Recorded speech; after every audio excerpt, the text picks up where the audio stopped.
Thor, it's great to see you today. Great to be here, Jay. So, Thor, you're about to have your 17th Oslo Freedom Forum. And I've got to ask you, there's a lot of these forums and a lot of these roundtables, and it seems it's a lot of talk and very little do. But you say this is different. Why is this so important? This forum is gathering the people who are on the front lines of the struggle against dictatorship. Although it may include academics, psychologists, technologists, journalists, and a bunch of other people, it has the people that are leading their movements. The people who have the moral high ground and are shaping the opinions and the understanding of each of these dictatorships. And you have to remember, what dictatorships want, the message they want to send the world is that they're here and they're immovable, that they're not going anywhere. But the reality is dictatorships fall. And history tells us this and tells us this all the time. Think about it. One moment, Ceausescu is on his balcony, giving a speech, talking, puffing out his chest. Fast forward a few hours, a couple days, he's being dragged out of a tank and being tried. Bashar al-Assad, most recently, telling his nieces, we're going to be fine, everything's fine, we have control, and then immediately rushing off to Moscow to live in a gilded cage for the rest of his life. You have this perception that they're strong, which is why they're always, taking out their military hardware and having parades and showing the strength they have and fooling Westerners and fooling their own people that I am not going anywhere. Inviting celebrities to come and parrot and celebrate them and take photos with celebrities and show you, see, I'm accepted even by the people in the West who you like.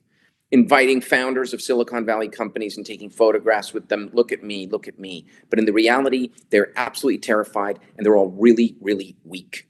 And they can't bear the concept of someone telling a truth because truth is contagious. And it's contagious to the point that the Nobel Peace Prize was awarded to a Chinese professor who all he did in Chinese was start a petition for university professors asking for democracy. They buried him. They took him away, made it impossible for anyone to communicate with him, tried him. Eventually, he died of cancer in a hospital, completely incommunicado. Why would such a large dictatorship that everyone assumes is so powerful and so immovable would be so afraid of one professor in a university in China? That's the answer. Freedom is an investable, tangible good. And the fall of dictatorships is investable. And a lot of private financiers, philanthropists, and foundations are realizing that we've given governments the role to address this issue. Why shouldn't private people do it? People think regime change involves boots on the ground, American treasure, British treasury. No, there are a lot of people in their own countries who want to free themselves, and they're willing to put their lives on the line and sacrifice themselves in order to achieve that goal. Or ideally, they don't want to sacrifice themselves, but they're willing to. They're willing to take that risk. So we should absolutely do everything we can to support them, to honor what their sacrifice is, to honor what they're standing for, to give them all the support that they can get. That's very, very exciting. You can lie about a lot of things. You can pretend to be a nice person. You can pretend to be philanthropic. You can pretend to have integrity. It's really hard to pretend to do? Courage. Bravery is really hard to pretend because it's seen by actions. And so it's intoxicating to be in the presence of people who are willing to take extraordinary risks and fight for the real and important values that matter for humanity. So you often do talk about Ukraine. How has Ukraine figured into the last few forums you've had? What sort of speakers have you had? Well, Ukraine has never been a side story at the Oslo Freedom Forum. Ukraine is a front line, and our commitment to the struggle in Ukraine is not a political gesture. It's a moral imperative. and our work will continue with Ukrainians at the center of the story. We have stood unequivocally with the people of Ukraine in their struggle for freedom and for dignity. And that we've backed up not with statements, but with action. And I'm talking going back to 2014, 2013. We have had a lot of Ukrainian speakers. We have educated people a lot about the Maidan, how you establish a democracy after a dictatorship. I'll tell you who we've platformed. We've had numerous Ukrainian figures, people who have shared remarkable experiences and insights. And I'm not going to do this in chronological order. Forgive me, I don't have like a list. But I remember Yulia Marushevska. She was extraordinary. She went viral with a video that was played in the West called "I Am a Ukrainian." And in that video, she described Ukraine's fight against corruption and in favor of civic activism, what happened at the Maidan. That subsequently was turned into a movie, and that all came apart. It happened because of the Oslo Freedom Forum. That movie was called "From a Whisper to a Roar." And she was just extraordinary. We've had, President Yushchenko, who came multiple times to the Freedom Forum and became a valued member of our community, as did his wife, Katerina. We've had Lisa Yasko, a member of the Ukrainian parliament. She has shared her own personal narratives and experiences of women during the war. We've had the Minister of Foreign Affairs of Ukraine, Dmytro Kuleba, and he addressed the resilience and the diplomatic efforts that Ukraine was engaged in. We've had, most notably recently, we have Alexandra Matvichuk, the head of the Center for Civil Liberties in Ukraine, and she spoke about the documentation of Russian war crimes and advocating for international justice around that. And an interesting aspect of her talk is, every year members of the Nobel Peace Prize Committee attend the Freedom Forum. And they come, they sit in like the third, fourth row, they listen to the talks. And in the 17 years that we've had the Oslo Freedom Forum, 4 of our speakers have subsequently gone on to earn and be awarded the Nobel Peace Prize. So we're thrilled about that because it means they got a face-to-face, they were able to connect. And in many ways, it's much more tangible because the Nobel Peace Prize even though it's an international prize, it's very local in Norway. It's what's being discussed in Norway, what's being addressed, what's on TV, what's in the newspapers, what do the population, what is it that they're interested in? And there's no question that that Nobel Peace Prize has something to do with that very powerful talk. And I encourage anyone watching this to definitely look at Alexandra's talk at the Oslo Freedom Forum, which was superb. Beyond this, we've had other journalists and activists, and anyone can find those at the Oslo Freedom Forum. We make sure that we put all the talks online so that people can experience them, share them, and learn from them.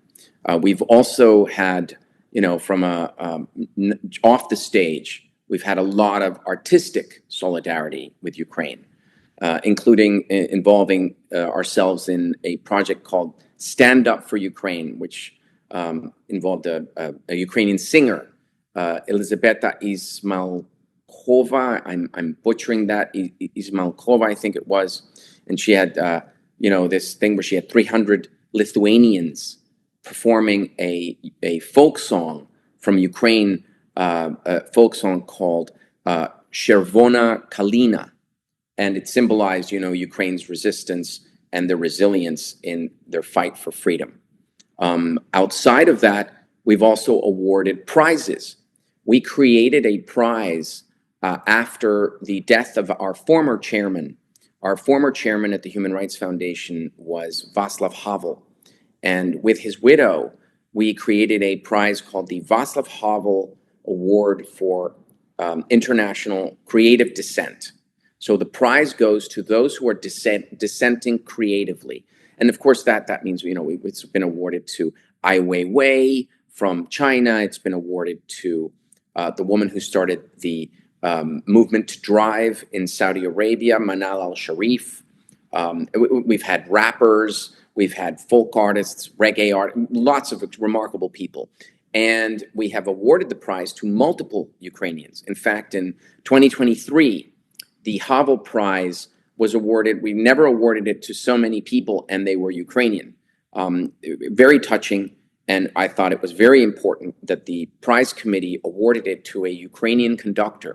It was awarded to him posthumously, and it was for his resistance against the occupation. And this is Yuri Kerpatenko.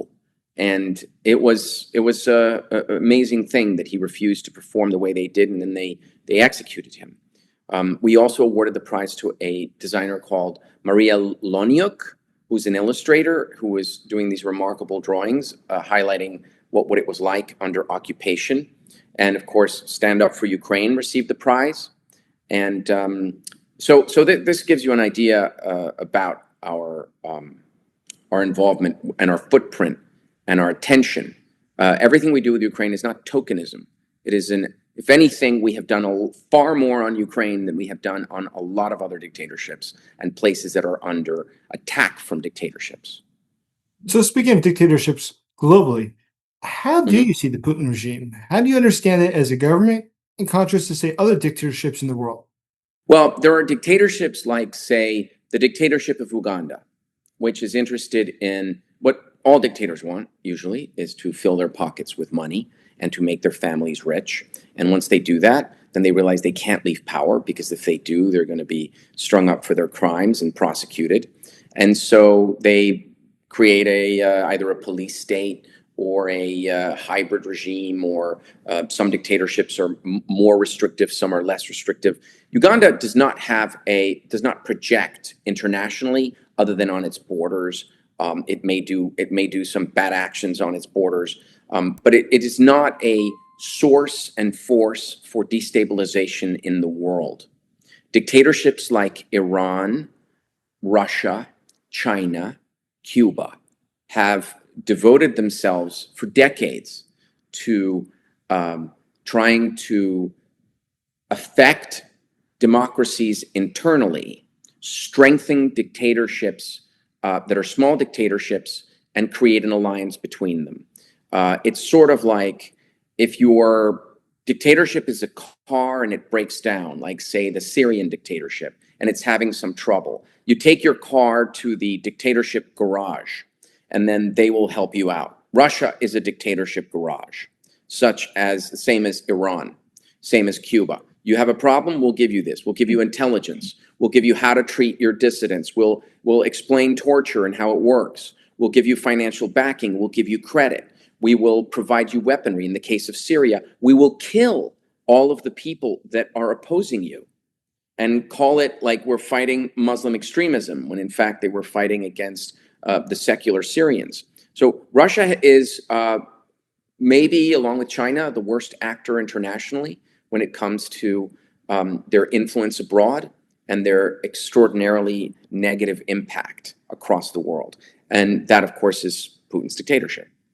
It's very interesting. So let's take a dictator just as an example in Latin America. Let's look at the Maduro regime in Venezuela. Now, you would think that it's very isolated. He's down in Latin America, but somehow it looks like he's also tied to other bad actors, not just Russia, but also Iran and Hezbollah and others. What do you see? Well, that's exactly right. Hugo Chavez took over Venezuela, turned it into a dictatorship, and then he realized that the way he could survive was by starting to create links with other dictatorships, provide them with facilities for launch pads for their own efforts. So Venezuela is a place where Hezbollah launders money. It's a place where China does business. It's a place where Russia sells weaponry. And before you know it, they're indistinguishable. Maduro was recently at this horrendous event that took place in Moscow, where if you looked at the list of those who were attending, it really speaks very loudly for where those governments stand, both internally and on the world stage, and internally in their countries, as for what those leaders believe in. It was quite a horror to witness that. And of course, Maduro was there very prominently. So what does somebody like Maduro, for instance, what does he hope to achieve? Why is he a pal of Putin? Well, Maduro's only interested in one thing: remaining in power. He doesn't care about his people. It's kind of like the same as Vladimir Putin. Doesn't care about his people. Doesn't care who he sacrifices. Doesn't care what costs are borne by the population. He is interested in one thing, and that is surviving. And surviving means they don't think long term. They don't think like, what's your plan, for the next generation? They think, am I in trouble? What do I need to do to survive another week, another month, another year? And if they have an active civil society, then they're going to do whatever they can to spread fear and terror in that civil society so that it does not rise up. And that is what Maduro has done. And he has a lot of Russian support. Wagner is present in Venezuela.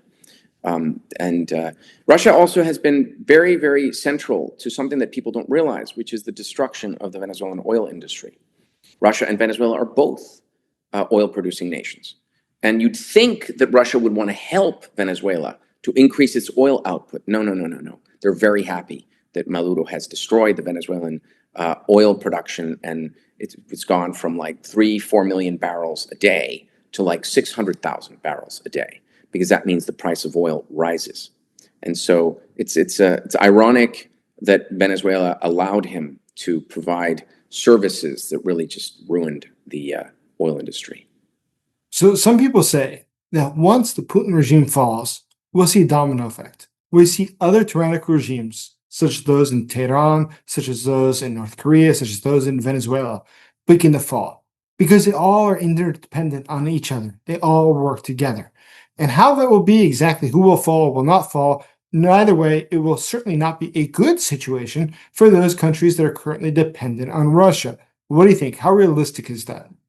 It's very realistic, and I can tell you in the case of Venezuela, Russia is really not that engaged today. Since the election in the end of July of last year, where the opposition of Venezuela won the election handily and was able to prove that they won with more than twice as many votes as Maduro got, the Russian government realized this is a sinking ship.